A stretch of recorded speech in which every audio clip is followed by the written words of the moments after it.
Halo,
apa kabar Insight Seekers?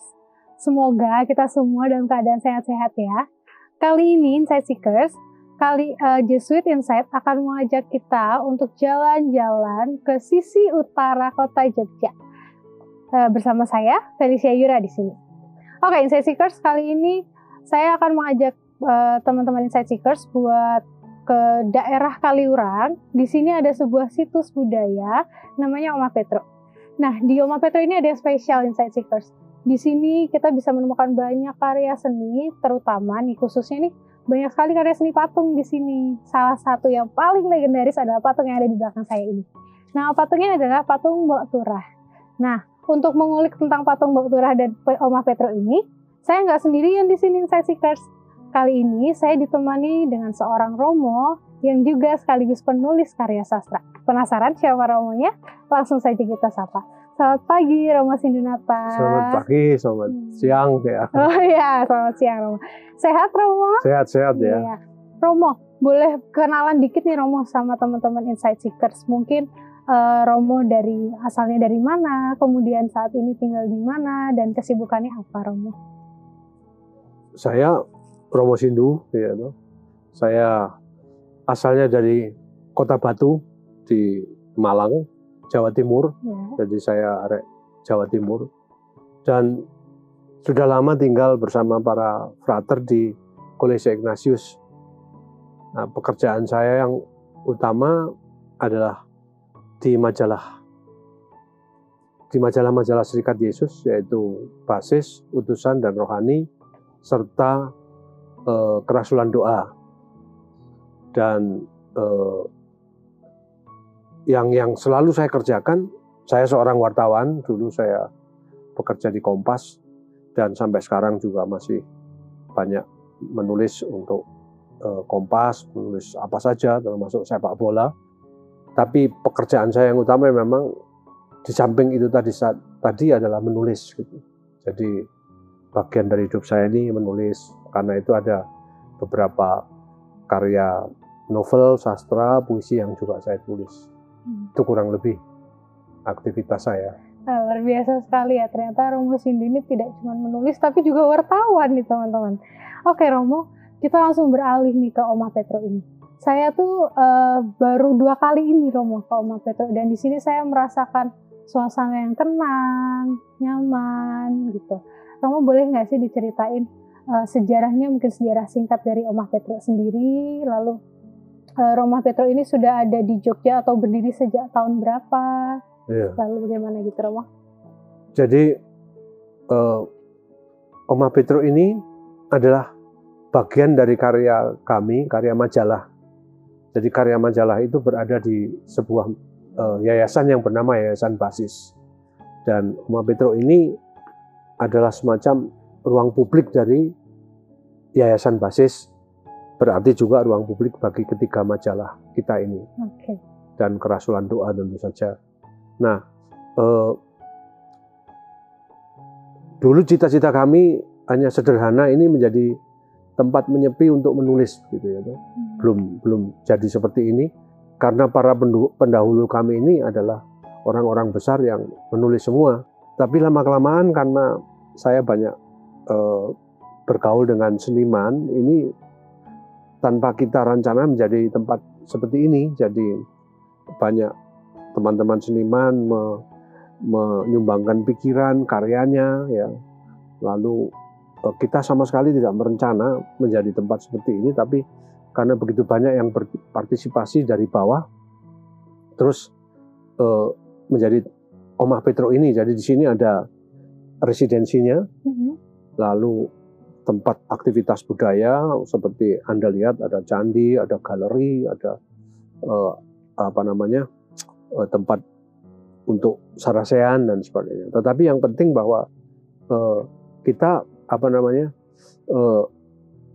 itu pun juga tidak di dalam perencanaan, tetapi karena satu persatu tumbuh menjadi tempat yang multi budaya, bahkan multi agama. Jadi karena ini adalah tempat yang terbuka, siapapun telah datang ke sini, bukan hanya kalangan tertentu, kalangan terbatas orang Katolik Kristen, tetapi malah justru banyak teman-teman Muslim datang ke sini menggunakan tempat ini untuk kegiatan mereka maupun untuk interaksi antar agama, antar budaya, dan bahkan secara eksplisit mereka sendiri beraktivitas di sini, mahasiswa-mahasiswa UIN, mahasiswa-mahasiswa sekitar Gus Durian dan sebagainya itu datang ke sini. Itu kurang lebih latar belakang Omah Petro ini. Ya, menarik sekali ya ternyata teman-teman. Jadi Omah Petro ini nggak cuma sekedar tempat yang tenang, menyejukkan, tapi juga di sini kita bisa menemukan banyak sekali keragaman. Saya juga kemarin sempat jalan-jalan sampai ke belakang Romo. Lihat ada kentengnya, ada yang patung-patung Buddha, terus juga ada kapel juga. Itu memang sangat menarik sekali di sini. Oke teman-teman, jadi itu tadi sekilas tentang Omah Petro. Jadi Omah Petro ini bisa didatangi siapa saja ya Romo ya. Yeah. Tidak terbatas untuk orang-orang tertentu, tapi misalnya kita hanya untuk mampir main gitu, mungkin nongkrong-nongkrong gitu juga boleh ya Romo ya. Oke. Gitu teman-teman untuk tentang Omah Petro sendiri. Oke Romo, tadi kita udah cerita-cerita tentang bagaimana Omah Petro ini ya Romo. Lalu di sini karena banyak patung, tapi ada satu yang membuat saya paling tertarik itu adalah patung Mbok-Mbok di sini Romo. Yang saya tahu nama patung ini adalah patung Mbok Turah ya Romo. Ya. Dibandingkan dari semua patung yang ada di sini, menurut saya nih Romo, posisi patung Mbok Turah sendiri letaknya paling tinggi di Omah Petro ini. Boleh Romo diceritakan bagaimana sih kenapa patung ini dikenal dengan nama patung Mbok Turah? Lalu sejak kapan patung ini sudah ada di Omah Petro dan mungkin filosofinya sedikit Romo tentang patung Mbok Turah ini? Ya, ini memang kecintaan kami semua ya toh, Mbok Turah ini. Jadi sebelum kami mempunyai apa-apa, kami mempunyai Mbok Turah ini. Jadi ini adalah yang paling pertama, paling awal ada di sini dan sebelum semuanya ada. Dan dulu dia rumahnya sangat sederhana, lalu perlahan-lahan karena banyak yang ikut berprihatin dijadikan rumah semacam rumah joglo kecil ini. Dengan ada marmer dan sebagainya ya. Ini sumbangan semua, ini marmer bekas itu. Jadi ini memang yang pertama memang. Jadi dia memang paling tinggi di tepi Sungai Boyong itu. Nah, asal usulnya tentu saja sangat menarik gitu. Di sini ada mitos mengenai seorang ibu yang walaupun sederhana itu memberi semuanya. Jadi justru kesederhanaan itu mempunyai kemampuan untuk memberi lebih daripada kalau kita mempunyai semuanya. Gitu. Nah, itu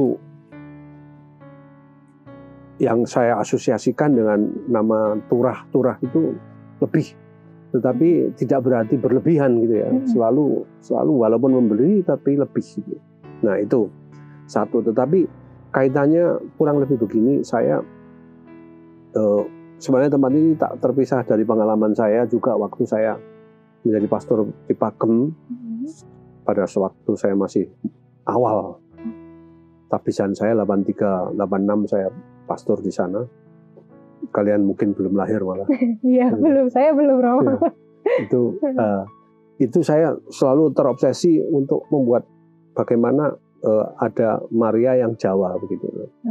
Dan itu ada di Pakem dalam arti yang sekarang ada Sumur Kitiran Masnya, tapi yang di sini ini sangat istimewa karena itu juga bukan kesengajaan. Jadi di sini ada suatu cerita mengenai ibu yang selalu memberi itu tadi atau dan justru dari kesederhanaannya dan akhirnya ini kita bentuk. Saya tidak langsung mengatakan bahwa ini Ibu Maria ya toh, tapi ini Mbok Turah gitu. Apakah ada kesan tersendiri dari pengunjung-pengunjung yang sudah datang ke sini dan atau mungkin ada kelompok-kelompok tertentu yang sudah pernah berkunjung ke sini dan punya kesan yang sangat mendalam tentang patung Mbok Turah ini? Nah, ternyata dari pengalaman ini memikat banyak orang untuk berdoa di sini gitu. Bukan orang Katolik, gitu. Jadi mereka justru orang-orang Jawa yang memang mungkin karena suasana keibuan tadi. Dan yang jangan kita lupakan tempat ini dekat dengan Merapi. Iya, betul. Jadi hanya 10 km dari Merapi. Ini lereng Merapi. Nah ini juga penuh cerita-cerita legenda begitu ya. Dan katanya ada salah satu seorang penghuni keraton di Merapi sana yang mau menolong penduduk dengan menjadi orang sederhana, menjadi Mbok Turah ini begitu loh. Nah, lalu saya pikir kekuatan legenda ini yang menginspirasi terjadinya patung ini. Ini dibuat oleh Ismanto, seorang pematung dari Merapi sebelah sana ya. Jadi gitu. Lalu pelan-pelan saya menyadari bahwa ya ini sebenarnya figur seorang ibu yang juga pikir saya ini Maria ya di sini ini begitu ya, Ibu Maria itu di sini begitu. Lalu menjadilah kesan seperti itu dan akhirnya saya berpikir Maria ini adalah ibu keselamatan. Jadi bukan ibu kita saja tapi ibu semua orang. Dan tidak perlu dia mempunyai gelar macam-macam ya, Ratu Surga, terus Benteng Daud, ya, atau Menara Bintang Timur. Kenapa dia tidak sebagai seorang Mbok Turah yang sederhana begini dan Maria sebagai Mbok Turah gitu. Itu pikiran saya. Tetapi kami tidak berani menghilangkan seluruh legenda dan mitos yang sebelumnya ada bagi penduduk sekitar sini, bagi orang-orang yang mencintai patung ini sebagai seorang ibu gitu. Kami lebih mengartikannya dengan suatu pengertian kami begitu bahwa ini Maria begitu.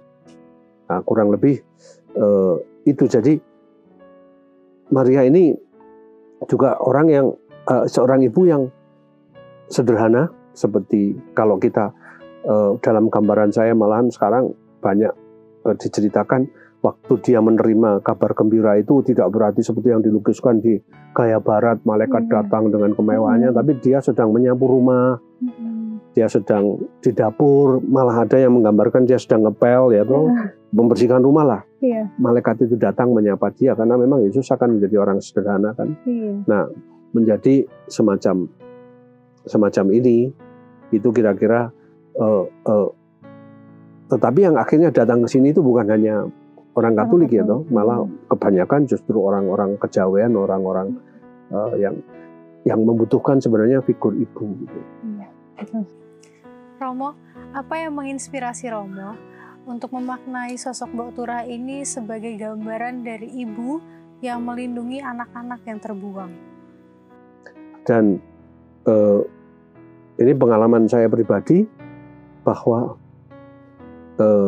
di Jogja ini saya bersama suster CB, beberapa suster itu sering menolong anak-anak mahasiswa, bahkan anak SMA, dan di luar mahasiswa yang hamil di luar nikah ya toh.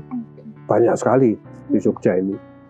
Karena itu ada beberapa tempat penampungan yang memang dirahasiakan, tidak bisa orang datang ke sana. Nah, saya beberapa kali mengalami kasus ini dan membantu suster untuk mengantarkan anak ke sana, atau saya sering main ke sana, ke beberapa tempat ini.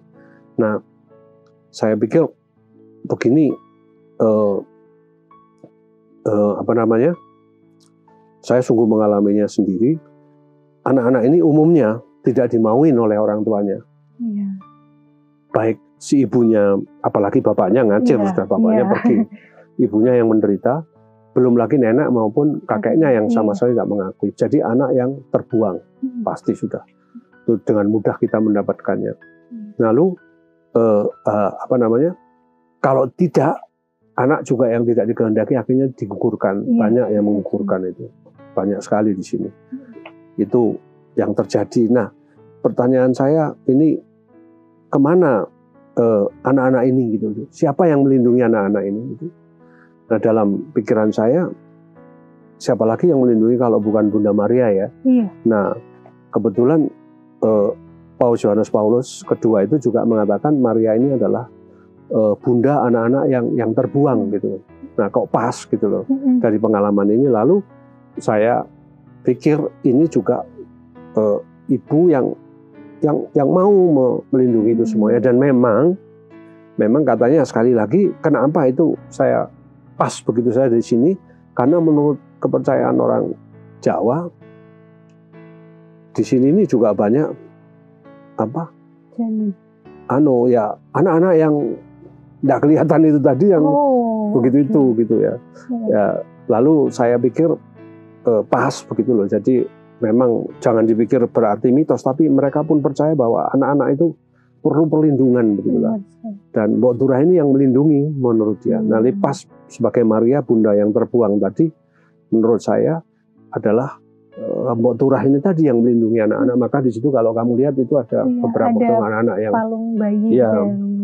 Sering orang kalau yang beribadah di sini, anak-anak itu dikasih mainan gitu ya, supaya kadang dulu ada kalung-kalungan, mobil-mobilan, atau kalau cewek dikasih semacam macam gitu, dimainkan lah di situ, dimainin gitu. Nah, itu Nadia itu. Nah, saya ingat cerita ini bahwa Maria itu mencintai anak-anak ini adalah juga dari seorang kudus yang namanya Catherine Labore. Catherine Labore itu anak yatim piatu.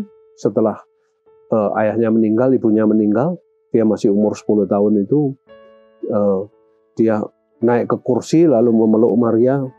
Bunda Maria, mulai sekarang kamu adalah ibuku gitu. Jadi ini adalah ibu anak-anak yang terbuang, yang tidak dimauin orang itu tadi gitu.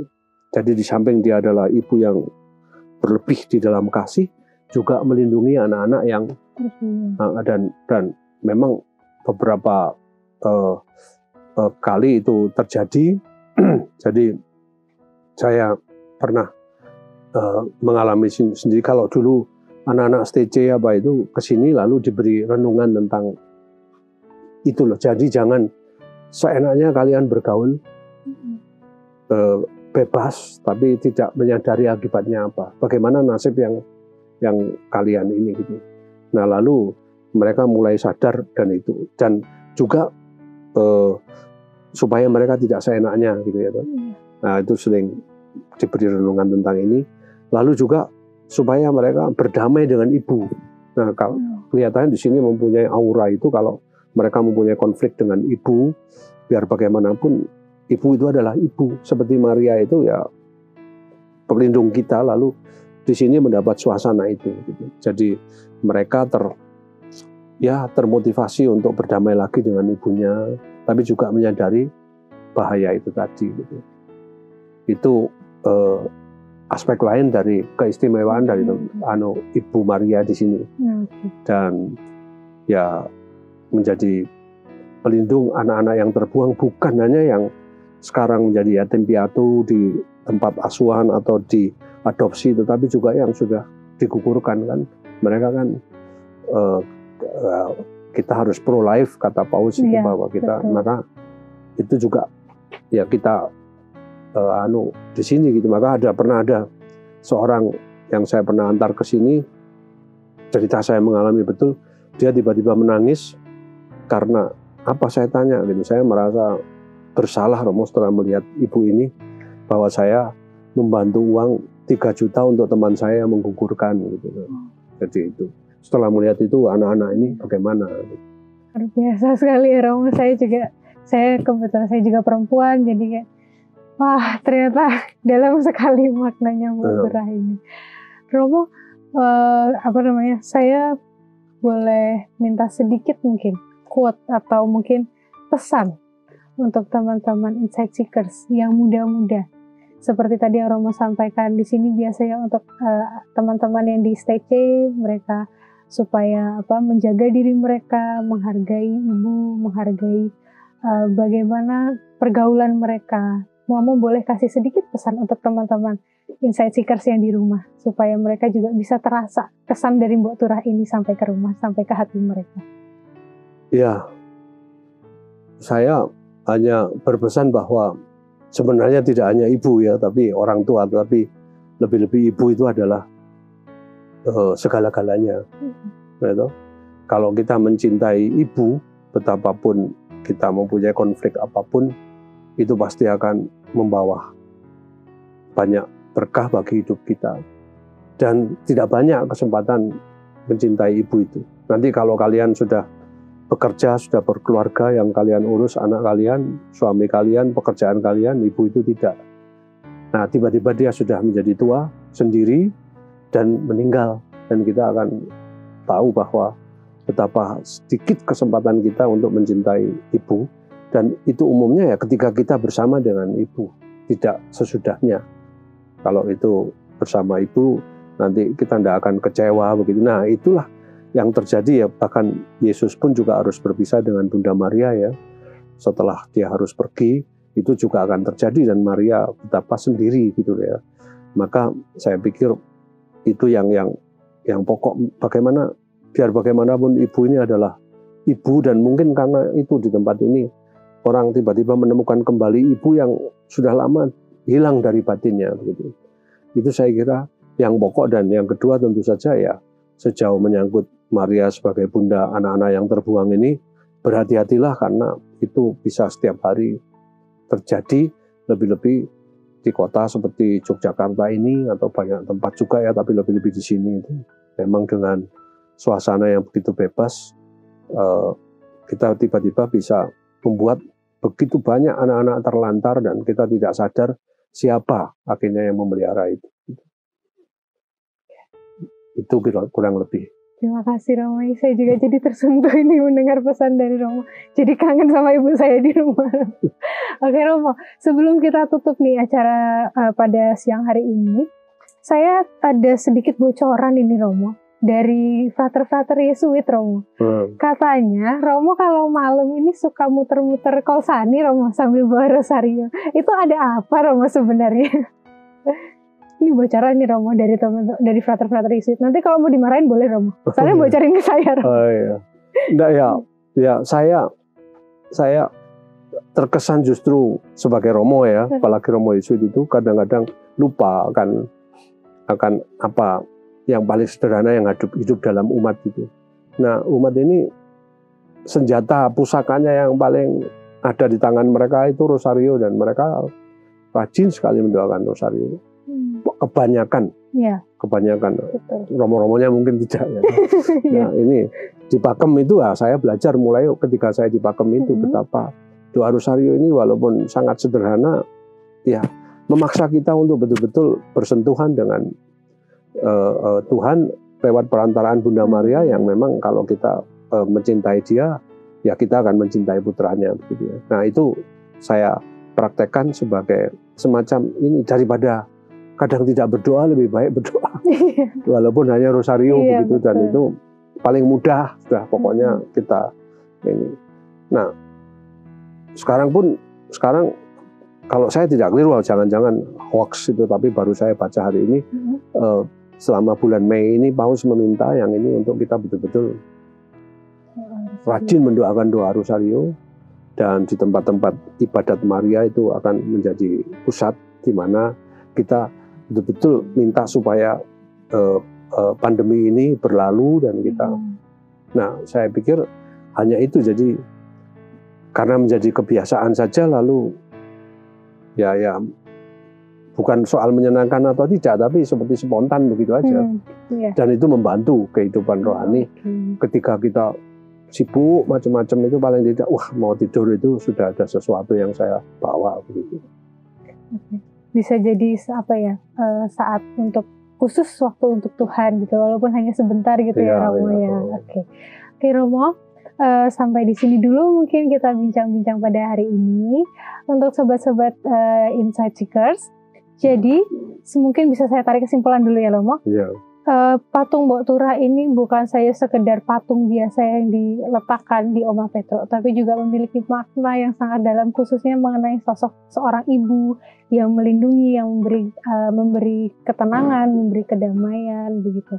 Dan Oma Petruk sendiri ini juga menjadi tempat wadah untuk orang-orang yang ingin mencari ketenangan juga, ataupun mau berkunjung untuk melihat Mbok Turah ya Romo.